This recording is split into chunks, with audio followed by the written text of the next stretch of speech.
Quem era Allan Kardec? Muito além de um nome, ele foi uma figura que mudou o rumo do pensamento espiritual no século XIX.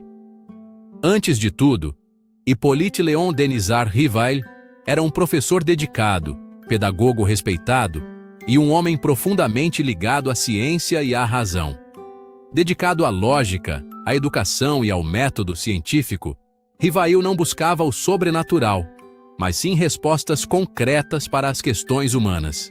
Seu mundo era o da razão, em uma Paris efervescente de ideias, onde debates filosóficos e científicos agitavam cafés e salões. As mesas girantes, fenômeno intrigante e popular da época, chamaram sua atenção cética, pois prometiam contato com o invisível. Ele foi convidado a observar esses fenômenos, não como um crente, mas como um pesquisador imparcial, disposto a analisar os fatos. Rivail aplicou método e rigor científico, comparando mensagens de diferentes médiuns, buscando padrões, coerência e lógica em meio ao mistério. Assim encontrou uma filosofia inovadora: reencarnação, lei de causa e efeito, evolução do espírito, ideias que respondiam a perguntas antigas da humanidade. Ele não inventou o espiritismo, ele o codificou, organizando um conhecimento disperso e dando-lhe forma e clareza. Organizou ensinamentos dispersos, reunindo relatos, experiências e mensagens em uma estrutura lógica e acessível. O nome Allan Kardec veio de uma revelação mediúnica, separando sua nova missão de sua reputação como educador e cientista. Com a publicação de O Livro dos Espíritos em 1857, Rivail deu lugar a Kardec, e o mundo conheceu uma nova doutrina. Nascia o líder de um movimento que desafiaria a ciência, a religião e a sociedade, provocando debates e reflexões profundas. O espiritismo, sob Kardec, tornou-se mais que fenômeno. Virou doutrina, filosofia e proposta de transformação moral. Ele transformou curiosidade em estudo sério, trazendo disciplina e método ao que antes era apenas mistério. O professor virou codificador e o codificador virou referência. E o mundo nunca mais seria o mesmo, pois as ideias de Kardec ecoaram além de Paris, influenciando gerações e atravessando fronteiras. O espiritismo crescia rápido na França do século XIX, mas enfrentava sérios desafios.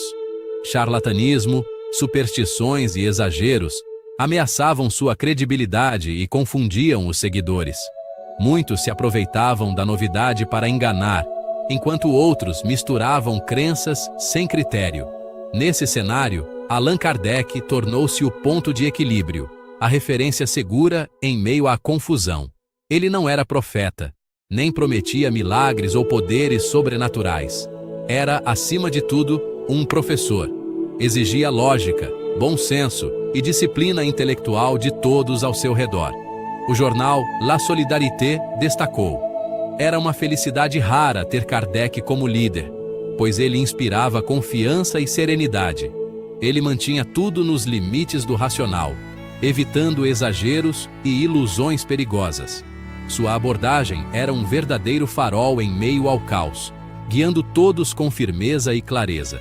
Sem ele, o espiritismo teria se perdido, tornando-se apenas mais uma seita entre tantas outras, especialmente no Brasil, onde o sincretismo era forte.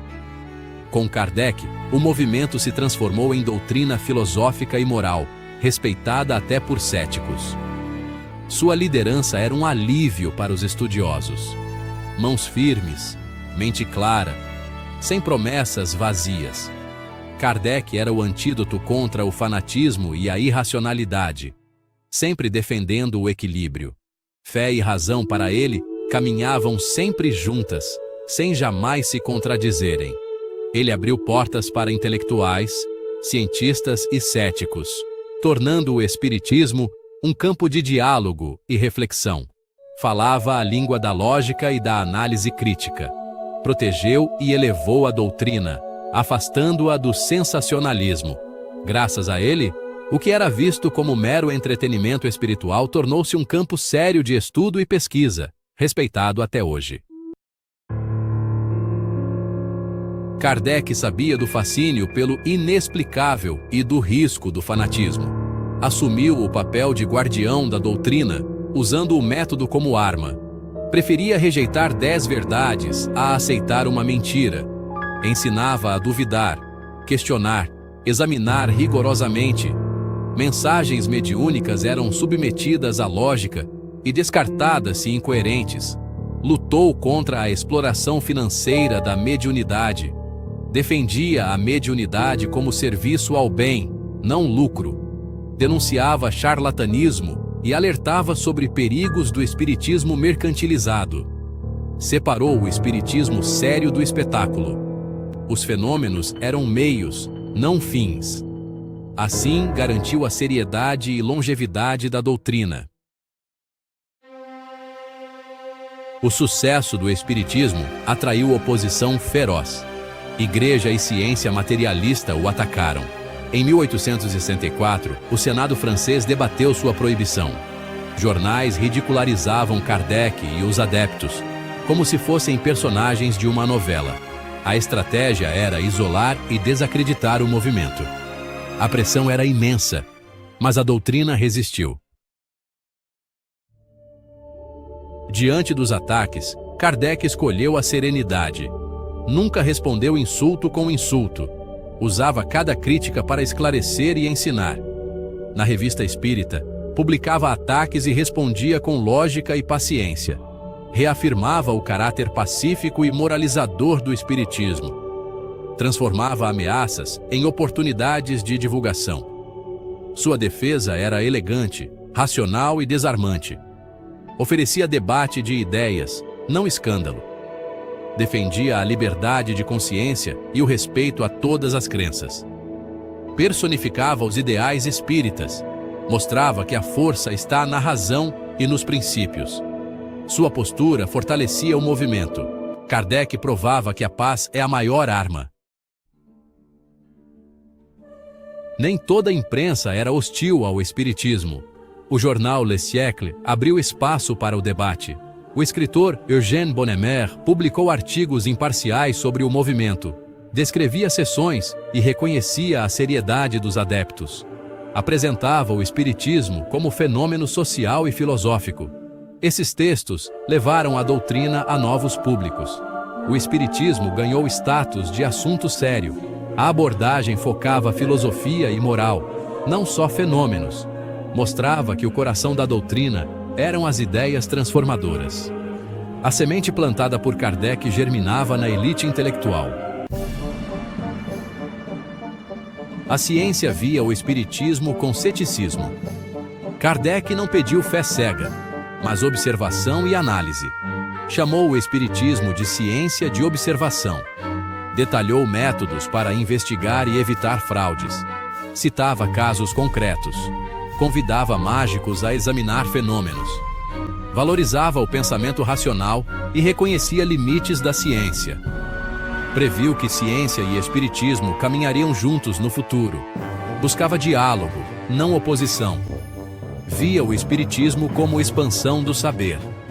Construiu uma ponte entre fé e razão. Kardec morreu em 1869. Deixando mais que livros um modo de pensar. Ensinou que fé não precisa ser cega nem razão fria.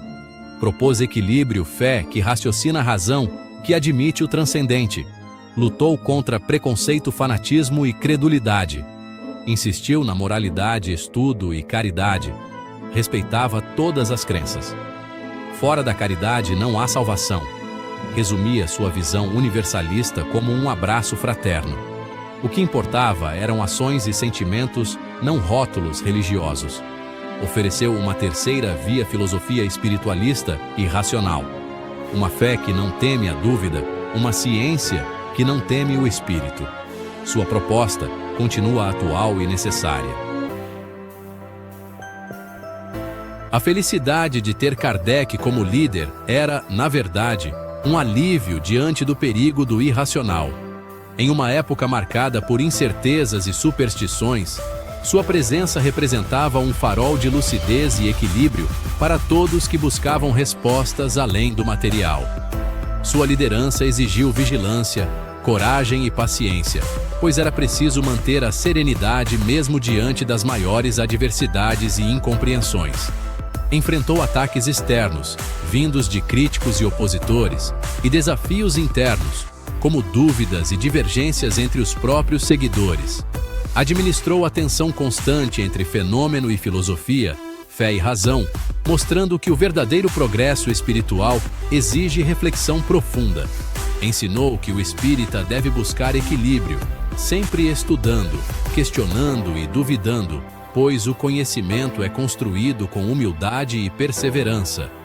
O espiritismo não é porto seguro, mas mar aberto guiado pela razão e moral, onde cada um precisa aprender a navegar com responsabilidade e discernimento. Hoje, diante da desinformação e das fake news, seu método criterioso de análise e estudo é mais necessário do que nunca para evitar desvios e enganos. Voltar a Kardec é questão de sobrevivência para a doutrina, pois só assim o espiritismo mantém sua essência e propósito original.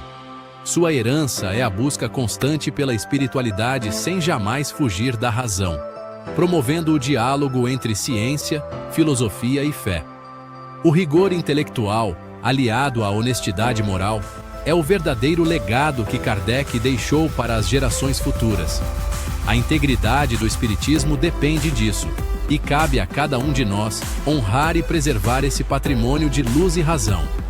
No próximo vídeo abordaremos o testamento. Então, fique ligado e deixe seu like. E se inscreva no canal porque ajuda a trazer mais conteúdos como esse. Até breve!